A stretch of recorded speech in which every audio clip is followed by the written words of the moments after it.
तो question number 1 है, कुमार गुप्त के संदर्भ में कौन सा या से कथन सही है?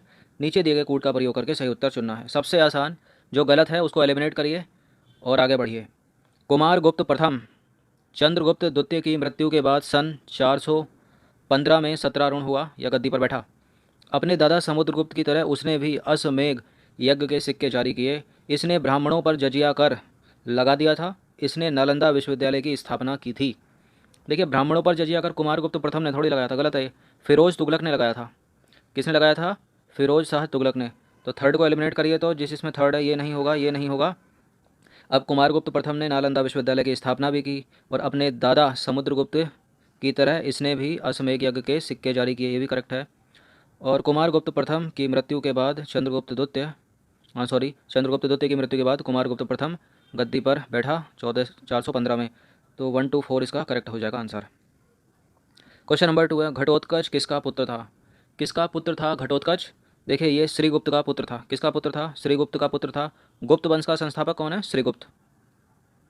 तो श्रीगुप्त के बाद उसका पुत्र घटोत्कच गद्दी पर बैठा। 280 से 320 तक गुप्त साम्राज्य का शासन बना रहा।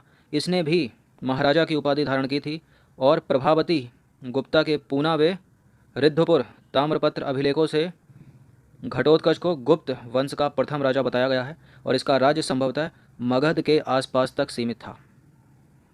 क्वेश्चन नंबर 3 है, इनमें से किसने महाराज धीराज की उपाधि धारण की थी? इंपॉर्टेंट है ये, यूपी पीसीएस में पहले भी पूछा जा चुका है। देखिए, जितनी भी उपाधियाँ हैं वो इंपॉर्टेंट है, पूछ ली जाती हैं। महाराज धीराज की उपाधि किसने धारण की थी? चंद्रगुप्त प्रथम ने। किसने धारण की थी? चंद्रगुप्त प्रथम ने। और चंद्रगुप्त द्वितीय ने धारण की थी विक्रमादित्य की। इसने इसको कहा जाता है चंद्रगुप्त विक्रमादित्य। देखिए, सन 320 में चंद्रगुप्त प्रथम अपने पिता घटोत्कच के बाद राजा बना और चंद्रगुप्त वंशावली में पहला स्वतंत्र शासक था। इसने महाराज धीराज की उपाधि धारण की थी और बाद में लिच्छवी को अपने साम्राज्य में सम्मिलित कर लिया। इसका शासनकाल 320 से 335 तक रहा। निम्नलिखित में से कौन से ऊर्जा के नवीकरणीय स्रोत हैं? रिन्यूएबल एनर्जी बोलते हैं इनको, मोस्ट इंपॉर्टेंट है। कौन कौन से हैं इसमें? देखिए, नवीकरणीय स्रोत क्या होते हैं? नवीकरणीय स्रोत या अक्षय स्रोत क्या होते हैं? जिनका रिन्यूएबल किया जा सके, मतलब पुनः चक्रण किया जा सके। अब पेट्रोलियम तो एक बार जल गया तो जल गया, कोयला भी एक बार जल गया तो जल गया, राख बन जाएगा, ये हाइड्रोकार्बन में चेंज हो जाएगा, पर्यावरण में चला जाएगा, प्रदूषण फैलाएगा, तो ये तो हो नहीं सकते नवीकरणीय स्रोत। भूतापीय ऊर्जा यहाँ पर नवीकरणीय स्रोत है, सौर ऊर्जा नवीकरणीय स्रोत है। इसके अलावा जियोथर्मल एनर्जी हो गई और एनर्जी ऑफ बायोमास हो गया। तो एक और ए और सी हो जाएगा ऑप्शन नंबर डी। देखिए, नवीकरणीय ऊर्जा या इसको बोलते हैं अक्षय ऊर्जा, अंग्रेजी में उसको बोलते हैं रिन्यूएबल एनर्जी, में बे सारी ऊर्जाएं शामिल हैं जो प्रदूषण कारक नहीं होती तथा जिनके स्रोत का क्षय नहीं होता या जिनका स्रोत का पुनः भरण या चक्रण होता रहता है। और सौर ऊर्जा इनमें शामिल है, पवन ऊर्जा इसमें शामिल है, जल विद्युत ऊर्जा, ज्वारीय ऊर्जा, बायोमास और जैव ईंधन आदि नवीकरणीय ऊर्जा के उदाहरण हैं, इंपॉर्टेंट हैं, याद रखिएगा। क्वेश्चन नंबर 5 है, कथन और करण से संबंधित। कथन क्या कहता है? कथन ए, मीठा पानी एक नवीकरणीय संसाधन है क्योंकि जल चक्र में प्राकृतिक रूप से इसका शुद्धिकरण होता रहता है। करेक्ट है। कारण क्या है, ऐसा क्यों होता है? विश्व के स्वच्छ पानी की पर्याप्तता लगातार गिर रही है। दुनिया के कई हिस्सों में पानी की मांग पहले से ही आपूर्ति से अधिक है और जैसे जैसे विश्व में जनसंख्या में अभूतपूर्व दर से वृद्धि हो रही है, निकट भविष्य में इस असंतुलन का अनुभव बढ़ने की उम्मीद है। देखिए, कारण कुछ और कह रहा है, कथन कुछ और बोल रहा है, कारण कुछ और कह रहा है, लेकिन हैं दोनों के दोनों करेक्ट। तो इसका क्या हो जाएगा? ए और आर दोनों सही हैं, किंतु आर ए का सही स्पष्टीकरण नहीं करता है।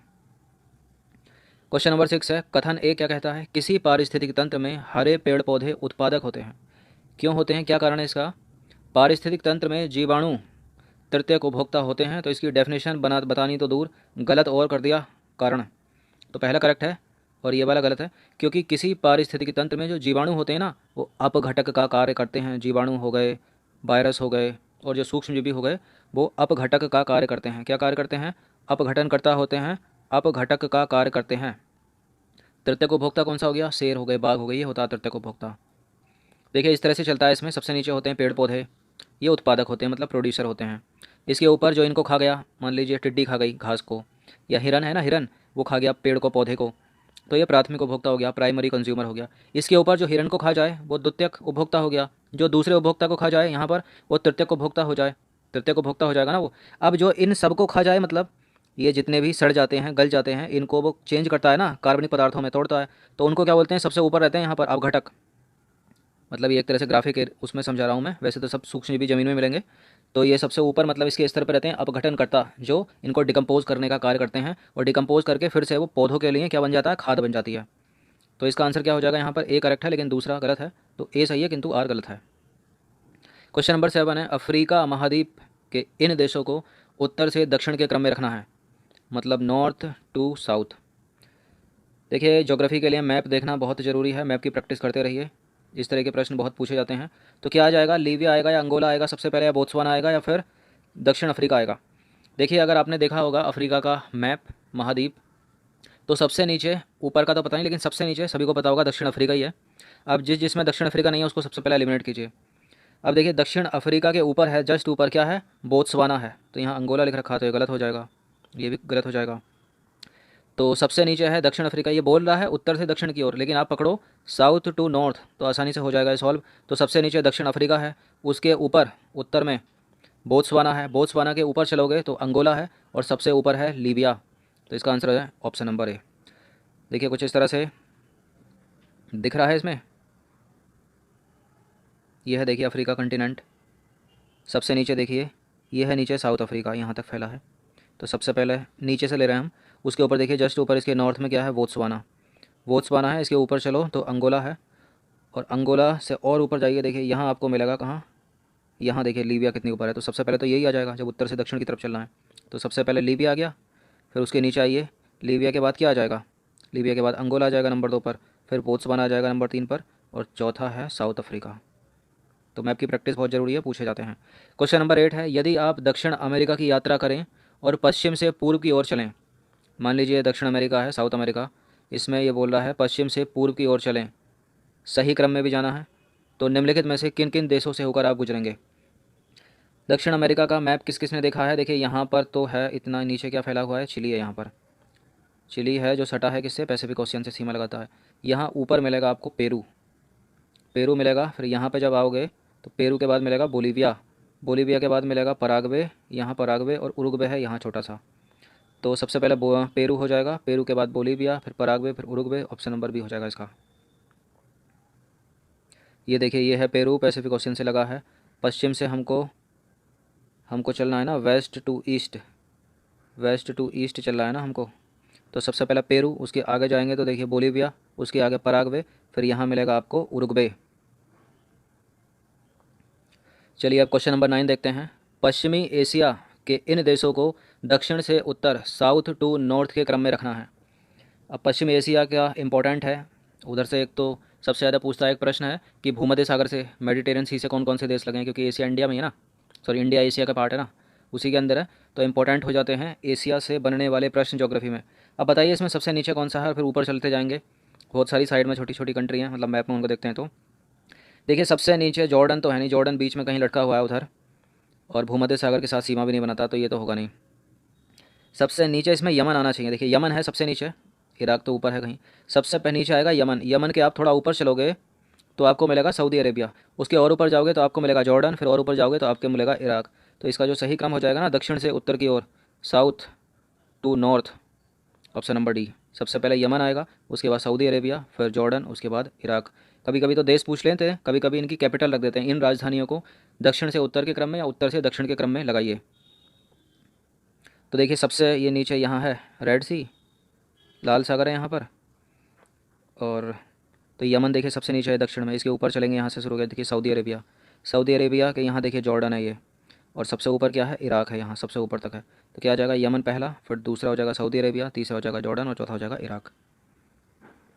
क्वेश्चन नंबर 10 है, निम्नलिखित में से कौन सी कावेरी की सहायक नदी नहीं है, कौन इनमें एक कावेरी की सहायक नदी नहीं है। अर्कावती कावेरी की सहायक नदी है, अमरावती भी कावेरी की सहायक नदी है, हेमावती भी कावेरी की सहायक नदी है, लेकिन बेनगंगा कावेरी की सहायक नदी नहीं है, क्योंकि ये गोदावरी की सहायक नदी है। किसकी है, गोदावरी की सहायक नदियाँ बेनगंगा, पेनगंगा, मंजीरा। देखिए कावेरी जो है वो कर्नाटक तथा उत्तरी तमिलनाडु में बहने वाली एक सदा नीरा नदी है, सदा नीरा का मतलब हर समय इसमें पानी रहता है। यह पश्चिमी घाट के पर्वत ब्रह्मगिरी की पहाड़ियों से निकलती है, और इसकी लंबाई प्राय कितनी है, 800 किलोमीटर है। दक्षिण पूर्व में प्रवाहित होकर कावेरी जो है वो बंगाल की खाड़ी में मिलती है। और इसकी जो सहायक नदियाँ हैं, जो इसकी लेफ्ट बैंक ट्रिब्यूटरी है, बाएं तरफ से मिलने वाली हेमावती, शिमसा, अर्कावती, और जो दाहिनी तरफ से मिलने वाली हैं वो काबिनी, भवानी, नोयल, अमरावती। बहुत डीप जाता है तब पश्चिमी वाहिनी और पूर्वी वाहिनी नदियाँ, सॉरी, बाएं तरफ से मिलने वाली और दाएं तरफ से मिलने वाली पूछता है, वरना सीधे सीधे इनके नाम तो कम से कम याद ही रखने हैं आपको, जैसे अमरावती, हेमावती, अर्कावती, कांपिनी। क्वेश्चन नंबर 11 है, अतीत के चलचित्र किसकी रचना है? आसान सा प्रश्न है, सभी को पता होगा। किसकी रचना है अतीत के चलचित्र? महादेवी वर्मा की। किसकी रचना है? महादेवी वर्मा। क्वेश्चन नंबर 12 है, कृष्णा नदी के संदर्भ में कौन सा एक असत्य है? यह पश्चिमी घाट के पर्वत महाबलेश्वर से निकलती है। यह दक्षिण पूर्व राज्य महाराष्ट्र, कर्नाटक, तेलंगाना, आंध्र प्रदेश में बहती हुई बंगाल की खाड़ी में जा गिरती है। और कृष्णा की उपनदियों में, उपनदी मतलब सहायक नदियों में, तुंगभद्रा, घाटप्रभा, मूसी और भीमा शामिल हैं। इस नदी के किनारे हैदराबाद स्थित है। बताइए कौन सा इसमें एक तो गलत है? कौन सा है वो? इस नदी के किनारे हैदराबाद स्थित है, ये गलत है, क्योंकि कृष्णा नदी के किनारे विजयवाड़ा स्थित है। कृष्णा नदी के किनारे विजयवाड़ा स्थित है, ना कि हैदराबाद। हैदराबाद है मूसी नदी के किनारे। बाकी सारे के सारे ऊपर के करेक्ट हैं। तो कृष्णा भारत में बहने वाली एक नदी है। यह पश्चिमी घाट के पर्वत महाबलेश्वर से निकलती है। लंबाई कितनी है? प्राय 1400 किलोमीटर इसकी। और यह दक्षिण पूर्व राज्य महाराष्ट्र, कर्नाटक, तेलंगाना, आंध्र प्रदेश में बहती हुई बंगाल की खाड़ी में जा गिरती है। कृष्णा नदी की उपनदियों में तुंगभद्रा, घाटप्रभा, मूसी एवं भीमा है। और कृष्णा नदी के किनारे विजयवाड़ा स्थित है और मूसी नदी के किनारे है हैदराबाद। क्वेश्चन नंबर 13 है, उत्तर गुप्त युग में जो विश्वविद्यालय प्रसिद्ध था कौन सा था? काशी, नालंदा, तक्षशिला, बल्लभी। इंपॉर्टेंट है ये प्रश्न। उत्तर गुप्त युग में जो विश्वविद्यालय प्रसिद्ध था वो था नालंदा। किसने बनवाया? कुमार गुप्त प्रथम ने। क्वेश्चन नंबर 14 है, आयुर्वेद के वैद्य या चिकित्सा का भगवान किसे मानते हैं? आयुर्वेद के वैद्य चिकित्सा का भगवान किसे मानते हैं? चरक लगाकर गलत मत कर देना, उत्तर है धन्वंतरी। किसको मानते हैं? धन्वंतरी को। क्वेश्चन नंबर 15 है, रोमन साम्राज्य के साथ भारत का व्यापार रोम पर किसके द्वारा आक्रमण के साथ समाप्त हो गया? तो किसके आक्रमण के साथ समाप्त हो गया था? ये हूणों के द्वारा। तो हूणों को किसने परास्त किया था? स्कंदगुप्त ने, याद रखिएगा। कौन है स्कंदगुप्त? गुप्त साम्राज्य से संबंध रखते हैं। क्वेश्चन नंबर 16 है, आर्यभट्ट और बराहमिहिर के सुविख्यात नाम किसके युग के साथ संबंधित हैं? किसके नहीं है, किस युग के साथ संबंधित हैं? किस युग के साथ हैं? गुप्त वंश के साथ। गुप्त वंश या गुप्त साम्राज्य के साथ संबंधित हैं। क्वेश्चन नंबर 17 है, इलाहाबाद के स्तंभ में किसकी उपलब्धियां उत्कीर्ण हैं? इलाहाबाद स्तंभ किससे संबंधित है? समुद्रगुप्त से। समुद्रगुप्त को सिक्कों पर बीड़ा बजाते हुए दर्शाया गया है, याद रखिएगा। क्वेश्चन नंबर 18 है, चीनी यात्री फाहियान किस गुप्त शासक के शासनकाल में आया था भारत? किसके शासनकाल में आया था? उसी ने जिसने धारण की थी विक्रमादित्य की उपाधि, मतलब चंद्रगुप्त द्वितीय के शासनकाल में। क्वेश्चन नंबर 19 है, कवि कालिदास किसके राजकवि थे? सॉरी फॉर दिस, कवि ऐसे नहीं लिखते हैं, ये त्रुटि है। कवि ऐसे लिखते हैं। कवि कालिदास किसके राजकवि थे? किसके राजकवि थे? विक्रमादित्य के, मतलब चंद्रगुप्त द्वितीय के। चंद्रगुप्त द्वितीय के राजकवि थे कालिदास। कालिदास की रचनाएं रघुवंशम, अभिज्ञान शाकुंतलम, विक्रमोर्वशीयम और मेघदूतम। क्वेश्चन नंबर 20 है, इनमें से कौन सी झील केरल में स्थित है? कौन सी झील है इनमें जो केरल में स्थित है? पेरियार झील तो है केरल में, बेम्बनाद भी है केरल में, और कायाकुलम झील भी है केरल में। तो इसका आंसर हो जाएगा डी, ये सभी। तो देखिए 20 प्रश्न थे इंपॉर्टेंट। कुछ प्रश्न ऐसे हैं जो पहले परीक्षाओं में पूछे गए हैं और आसान हैं। देखिए कुछ प्रश्न जो भी आएंगे, ऐसे प्रश्न आते ही हैं जो प्रीवियस ईयर में पूछे गए हैं दूसरे स्टेट की परीक्षाओं में, दूसरे एग्जाम में, तो उनको तो गलत कम से कम मत करना। धन्यवाद।